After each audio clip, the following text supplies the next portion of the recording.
பொறியியல் கனவுகளை நனவாக்க நமது Rasi college of engineering counselling code 1437 Tambaram to Oragadam state highway Padappai. Gnanasekaran தரப்பு வழக்கறிஞர் கோதண்டராமன் செய்தியாளர்களை சந்திக்கிறார், பார்க்கலாம். ஜெயபிரகாஷ் நாராயணன் இருவரும் தான் இந்த வழக்கில் எதிரிக்காக ஆஜராகும்படி நீதிமன்றத்தில் உத்தரவிடப்பட்டது. அதன்படி இந்த வழக்கு கிட்டத்தட்ட 28 சாட்சிகளை விசாரணை செய்து சாட்சிகள் அனைத்தையும் குறுக்கு விசாரணை இல்லாமல் நடைபெற்று அதன் பிறகு எதிர்வாதம் எல்லாம் முடிந்து இன்று தீர்ப்புக்காக ஒத்திவைக்கப்பட்டது.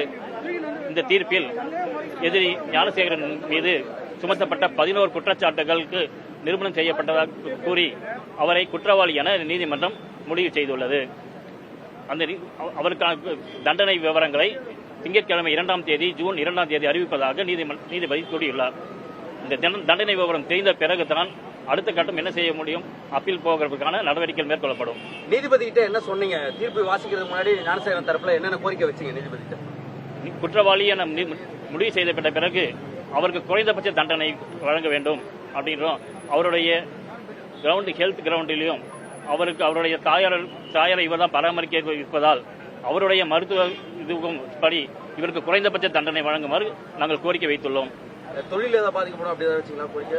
அவருக்கு தொழில் கைது செய்யப்பட்டதால் அவர் மீது அது தொழில் எதுவும் நடைபெறாததால் அவருக்கு ஏற்பட்ட கடல் சுமைக்கு அதிகம் இருப்பதாலும் இவர் ஜெயிலுக்கு சென்று விட்டால் அந்த கடல்காரர்களை மற்றவர்களை துன்புறுத்துவார் என்ற காரணத்துக்காக அவருக்கு குறைந்தபட்ச தண்டனை கொடுத்தால் விரைவில் வந்து கடன்கள் அடைக்கிறதுக்கான நடவடிக்கை மேற்கொள்வார் என்று ஒத்துக்கிறது எல்லாம் ஒன்றும் இல்லை. அந்த மாதிரி கேள்வியே வராது. நீதிபதி அவர் மீது குற்றச்சாட்டப்பட்ட குற்றச்சாட்டுகளை நிரூபணம் செய்யப்பட்டதால் அவர் குற்றவாளி அறிவிக்கப்பட்டு விட்டார். இந்த வழக்குல தொடர்ச்சியாக நீங்க வாதம் வச்சுட்டே வந்தீங்க. ஏதாவது ஒரு நேரத்திலாவது நீதிமன்றம் இந்த வழக்குல ஞானசேகரன் மட்டும் தான் குற்றவாளியா இல்ல வேற யாரும் உதவி பண்ணாங்களா இல்ல அது மாதிரி ஏதாவது கேள்வி எழுப்புச்சா ஏதாவது இருந்ததா? அந்த மாதிரி இந்த வழக்கை பொறுத்த வரைக்கும் பாத்தீங்கன்னா ஞானசேகரன் மாத்திரம்தான் வந்து சிங்கிள் அக்யூஸ்டா வந்து காட்டப்பட்டிருக்கிறது. இவர் கூட வேற யாரும் அக்யூஸ் இருக்கிறாங்களா அப்படிங்கிறது வந்து நீதிமன்றத்தால யாரையும் சுட்டி காட்டப்படவில்லை. அதே மாதிரி போலீஸ் தரப்பும் வேற யாரும் இருக்கிறாங்க அப்படிங்கிற மாதிரி தகவல் எதுவும் கொடுக்கல. சார்ஜ் ஷீட்லயும் யாரையும் அவங்க வந்து சுட்டி காட்டல. சோ அப்படி இருக்க பட்சத்துல சிங்கிள் அக்யூஸ்டா தான் ஞானசேகரனை சொல்லியிருக்கிறாங்க. அவருக்கு மாத்திரம்தான் ட்ரையல் நடந்தது. அவருக்கு தான் குற்றச்சாட்டுகள் பதிவு செய்யப்பட்டது. 11 குற்றச்சாட்டுகள் நீதிமன்றத்தால் 11 குற்றச்சாட்டுகள் பதிவு செய்யப்பட்டது. 11 குற்றச்சாட்டுகளும் வந்து இன்னைய தேதிக்கு வந்து நிரூபணம் செய்யப்பட்டு அவருக்கு வந்து தண்டனை அளிக்கப்படும் அப்படிங்கிற மாதிரி தகவல் சொல்லியிருக்காங்க. இது வந்து கீழ்கோர்ட்டோட ஆர்டர் மாத்திரம் தான். ஜட்ஜ்மெண்ட் வந்ததுக்கு அப்புறம் மேற்படி இதுல வந்து மேல அப்பீல் பண்றதுக்கு உண்டான வாய்ப்பு என்ன இருக்குது, சாத்தியக்கூறுகள் என்ன இருக்குது அப்படிங்கறத பார்த்துட்டு நம்ம வந்து அப்பீல் பண்ணலாம் இல்லையா என்ன அப்படிங்கறத யோசிப்போம். வழக்கமா ஒரு வழக்கு ஒருத்தர் மட்டும் தான் குற்றவாளி காமிச்சிருக்காங்கன்னு சொல்றீங்க சார். போலீஸ் இன்வெஸ்டிகேஷனை பொறுத்த வரைக்கும் போலீஸ் ரொம்ப நல்லா இன்வெஸ்டிகேட் பண்ணி இந்த கேஸை வந்து நல்ல முறையில கொண்டு வந்து கொடுத்திருக்காங்க. பட் சந்தர்ப்ப சாட்சியங்கள்ல கொஞ்சம் இஷ்யூஸ் இருக்குது. அதை தான் வந்து பார்க்க போனோம்னா நம்ம வந்து அப்பீல்ல நம்ம சொல்ல முடியும். இது இப்போ எதையுமே வந்து நம்ம இன் கேமரா ப்ரொசீடிங்ஸ் அப்படிங்கறதுனால உங்களுக்கு நாங்களால நேரடியா சொல்ல முடியாது. இதோட ஜட்ஜ்மெண்டோட காப்பீஸ் வர்றப்போ சப்போஸ் இன்கேஸ் அது வந்து வெளியே கொடுக்கறதுக்கான வாய்ப்பு இருந்துச்சு அப்படிங்கிற பட்சத்தில் நீங்க படிச்சு தெரிஞ்சுக்கோங்க. பட் எங்களால எதுவுமே வெளியே சொல்ல முடியும். போன்ற ஒரு மோசமான குற்றச்சாட்டுகள் ஆட்படுறவங்களுடைய வழக்குகள் பெரும்பாலான வழக்கறிஞர்கள் எடுக்கிறது இல்ல. இதை எப்படி பாக்குறீங்க சார்? இந்த நீங்க சொல்றது சரியான வாதம் தான். இந்த மாதிரி ஹீனியஸ் கிரைம்ஸ் நடக்கிற எந்த இடத்துலயும் வந்து எந்த அட்வொகேட்ஸும் போகிறதுக்கு விரும்புறது இல்ல, இன்க்ளூடிங் நாங்களும் தான் விரும்புறது இல்ல. ஆனாலும் கூட எங்களுக்கு கொடுக்கப்பட்ட அரசு பணி இது. அரசு பணி அந்த கோர்ட்ல இருந்து எங்களை கூப்பிட்டு நாமினேட் பண்ணி இந்த வழக்கை நீங்க நடத்தணும் அப்படின்னு சொல்லி சொன்னதுனால நாங்க அந்த தலையாய கடமையா எடுத்துட்டு எங்களோட எத்திக்ஸை ஃபாலோ பண்ணிட்டு இந்த வழக்கை எங்களால எவ்வளவு நேர்மையா நடத்த முடியுமோ நான் நேர்மையா ஞானசேகரன் வந்து தவறு செஞ்சிருக்காரு உங்களுக்கும் தெரியுதா? சார், நாங்க டிஃபென்ஸ் அப்படிங்கிற பட்சத்துல நாங்க அப்படி பார்க்க கூடாது. இன்க்ளூடிங் இந்த கோர்ட்டு கூட முதல்ல வந்து ஒருத்தரை வந்து குற்றவாளி அப்படிங்கிற நோக்கத்தோட பார்க்கவே கூடாது. எல்லாருமே அன்லஸ் அவருக்கு ஜட்ஜ்மெண்ட் கொடுக்கிற மட்டுமே அவரை வந்து நிரபராதி அப்படிங்கறதா வந்து கோர்ட்டும் பார்க்கணும். அதே சமயம் நாங்களும் அப்படிதான் நினைக்கிறோம். நாங்க எங்களோட கிளைண்ட் சைட்ல வந்து அவர் நிரபராதியா இருக்கிறாரு அப்படிங்கிற மாதிரி எங்க தரப்பு வாதங்களை எடுத்து வச்சோம். பட் அது வந்து ஜட்ஜ்மெண்ட்ல என்ன வருது அப்படிங்கிறத பார்ப்போம். ஒரு வழக்கறிஞரா பல வழக்குகளை பார்த்திருப்பீங்க. ஒரு செயின் அறுப்பு அப்படின்னா கூட ஒருத்தர் பைக் ஓட்டுவாரு, ஒருத்தர் செயினை பறிப்பாரு, 2 பேர் சம்பந்தப்பட்டிருப்பாங்க. ஆனா இது போன்ற ஒரு பல்கலைக்கழகத்துக்கு உள்ள போய் ஒரு பாலியல் வன்கொடுமை செய்யும் பொழுது ஒரு நபரால செய்ய முடியாது. அதெல்லாமே ஒரு நபரால செய்ய முடியாது. உங்களோட வழக்கறிஞர் தொழில நீங்க பார்த்திருப்பீங்க. இவர் மட்டும் காவல்துறை காட்டுவதற்கான காரணம் என்ன? இல்ல ஒரு நபருக்கு மட்டும் தான் தொடர்பு இருக்குமா? என்ன எப்படி பாக்குது இந்த வழக்கு? ஒரு வழக்கறிஞர் எப்படி பாக்குறீங்க சார்? இது நீங்க கேட்ட கேள்வி நல்ல கேள்விதான். பட் இருந்தாலும் வந்து சின்ஸ் இந்த கேஸ்ல வந்து அவரை மாத்திரம் தான் காட்டியிருக்கிறாங்க அப்படின்னு சொல்லியிருக்கு. மற்ற விவரங்கள் எல்லாமே சப்ஜூடிஸா இருக்கு. அண்ட் இன்னொரு கேஸ் இதுல வந்து இன்னொரு எஃப்ஐஆர் பெண்டிங் இருக்கிறதுனால அதை பத்தி நாம் பேச முடியாது.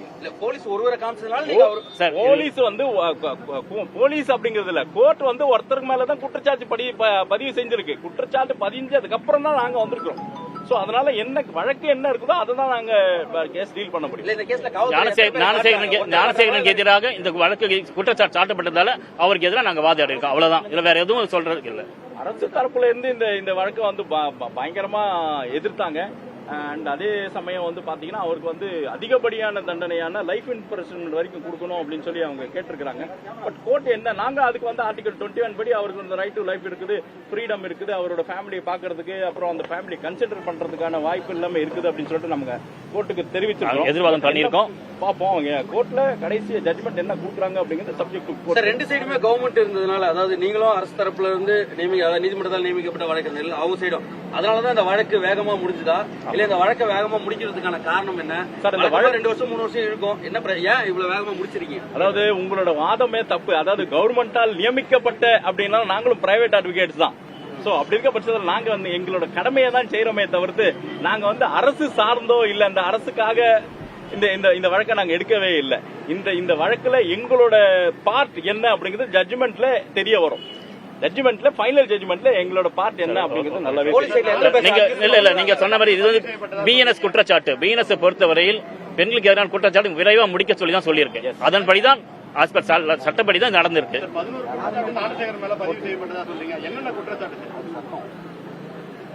குற்றச்சாட்டு லிஸ்ட் இப்போ என்கிட்ட இல்லைங்க. அனைத்து குற்றச்சாட்டுகளும் வந்து பாத்தீங்கன்னா பெண்களுக்கு எதிரான வழக்குகள் எல்லாம் உள்ள குற்றச்சாட்டுகளா தான் இருக்குது. அது மாத்திரம் இல்லாம இந்த வழக்குல பாத்தீங்கன்னு வச்சுக்கோங்களேன், இது ஒரு ஸ்பெஷல் கேஸா எடுத்து பண்ணணும் அப்படிங்கறதுதான் அரசோட இது. அது மாத்திரம் இல்லாம அதர் பிரஷர்ஸ் இருந்ததுனாலயும் இந்த வழக்கை வந்து இன்னும் கொஞ்சம் சீரியஸா கொண்டு போய் வழக்கை கொஞ்சம் நல்லபடியா முடிச்சிருக்கோம். ஆப்போசிட் சைடுல என்ன வச்சு சார் இந்த தீர்ப்பை வாங்கி, அதாவது இந்த தீர்ப்பு அவங்களுக்கு சாதகமா அவங்களுக்கு வழங்கப்பட்டதுக்கான காரணம் என்ன? சொல்ல முடியும். உறுதி செஞ்சாங்க தொழில்நுட்ப ரீதியாகவா இல்ல எதை வச்சு அவங்க உறுதி செய்யறது? அவங்களுக்கு பாத்தீங்கன்னு வச்சுக்கோங்களேன், இந்த கேஸே அவங்களுக்கு கிடைச்சது 2 விட்னஸ், 2 ஆப்ஷன்ஸ் தான். ஒன்னு அவரோட மொபைல் போன், அது அந்த மொபைல் போனுக்குள்ள இருந்த ஒரு வீடியோ, சர்ச்சைக்குரிய ஒரு வீடியோ. அதுக்குள்ள நம்ம போக வேண்டாம், ஏன்னா நாங்களே பார்க்கல. ஸோ சர்ச்சைக்குள்ள உள்ளான அந்த வீடியோ, இந்த வீடியோவை ஃபாரன்சிக் அண்ட் சயின்டிபிக் எவிடன்ஸ் வச்சு தான் இவர் தான் குற்றவாளியா இருக்கக்கூடும் அப்படின்னு சொல்லிட்டு கோர்ட் ஒரு முடிவு வருது. அதை வந்து நம்ம ஃபர்தர் அப்பீல்ல நம்ம என்ன அப்படிங்கிறது சரியா நம்ம பார்ப்போம். அவர் யாருக்கா ஃபார்வர்ட் பண்ணிருக்காரா அந்த மாதிரி எந்த எவிடன்ஸும் அவங்க சொல்லல. இல்ல ஃபாரன்சிக்ல சொல்லல. போலீஸ் தரப்புலயும் செக் பண்ணிருக்காங்க. அவங்களும் எந்த யாருக்கும் ஃபார்வர்ட் பண்ண மாதிரி எதுவும் சொல்லல. போலீஸ் சைடுல ஒருத்தர் தான் குற்றவாளின்னு ஆரம்பத்துல பண்ணாங்களா சார்? இது இல்ல வேற யாரா இருக்காங்களா? அதுல குற்றச்சாட்டு படிஞ்சதுக்கு அப்புறம் தான் நாங்க வந்தோம். அதுக்கு முன்னாடி என்ன நடந்தது அப்படிங்கறது விவரம் தெளிவா உங்ககிட்ட சொல்லிட்டேன். எஃப்ஐஆர்லயும் ஞானசேகரன் பேர்ல மாத்திரம் தான் எஃப்ஐஆர் பதியப்பட்டிருக்கு.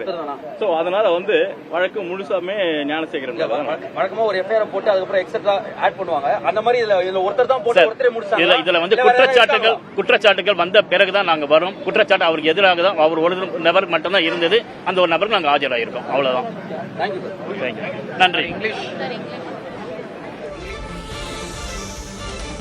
குற்றவாளி ஞானசேகரன் தரப்பு வழக்கறிஞர்கள் செய்தியாளர்களை சந்தித்து தங்கள் தரப்பு விளக்கத்தை அளித்தார்கள். ஒரு குற்றவாளி ஞானசேகரன் என்று இருந்ததாகவும், ஞானசேகரன் மீது குற்றஞ்சாட்டப்பட்ட பிறகே தாங்கள் இந்த வழக்கை கையில் எடுத்ததாகவும் அவர்கள் பேசியிருக்கிறார்கள். ஜூன் 2ஆம் தேதி தீர்ப்பு வழங்கப்பட்ட பிறகு மேல்முறையீட்டிற்கு செல்லலாமா என்ன என்பது குறித்து பின்னர் ஆலோசிக்கப்படும் என்றும் அது குறித்த முடிவுகள் பின்னர் எடுக்கப்படும் என்றும் அவர்கள் செய்தியாளர்களிடம் தெரிவித்திருக்கிறார்கள்.